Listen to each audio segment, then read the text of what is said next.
جنت کی تو ہر چیز مفت ہے اور جہنم کی ہر چیز پیسے سے لینی پڑتی ہے۔ تو مسجد جاتا ہے تو اسے پیسے لیے کبھی؟ تو وضو کرتا ہے گرم پانی سے سردی میں پیسے لیے کبھی؟ تو پنکھا چلاتا ہے پیسے لیے کبھی؟ تو توبہ استغفار کرتا ہے پیسے لگے؟ تو تلاوت کرتا ہے پیسے لگے؟ اور جہنم کے ہر کام کے لیے سینما جانا ہے پیسے دینے پڑیں گے، بدماشی کرنی پیسے دینے پڑیں گے، شراب پینی پیسے دینے پڑیں گے، آپ کو پانی چاہیے کوئی بھی آپ کو اچھے سے اچھا پانی جی منرل واٹر پی تو منرل واٹر لا کر دے دے گا، کوئی پیسہ آپ سے چارج نہیں کرے گا۔ اور شراب پیے گا پیسہ دینا پڑے گا، بدکاری کرے گا تو اسے یارنی پر سارا مال اسباب عزت ہر چیز لٹانی پڑے گی۔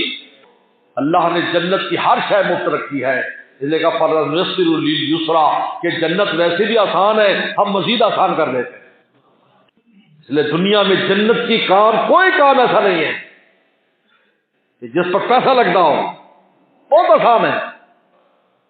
آج اگر آپ حج عمرے پر جاتے ہو، حج عمرے پر یہی وزٹ ملیشیا کا کر لیں، یہی وزٹ تھائی لینڈ کا کر لیں، آپ کے ایک مہینے کا پیکج عمرے کا ایک طرف ہے اور ایک دن کا خرچہ ایک طرف ہے، پھر پتہ چلے گا یار یہ مفت حج، یہ تو مفت ہے۔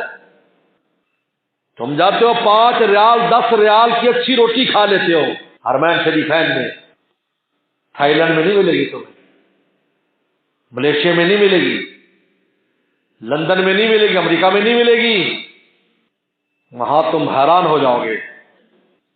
تو میں کہتا ہوں حج عمرے پر جاتے ہو تمہیں پیکج مہنگے لگتے ہیں اور وافیہ بھی لے کے آ جاتے ہو، مرتبے لے کے آتے ہو، مقام لے کر آتے ہو، ایسے ہو جاتے جیسے ماں کے پیٹ سے آج نکلے، اللہ کے گھر کا دیدار، رسول اللہ کے روزے کا دیدار، اور وہ اتنی بڑی فضیلت نے فرمایا جو میرے بعد میری دنیا سے جانے بعد میری قبر پر حاضری دے گا، گویا کہ زندگی میں میری زیارت کر لی۔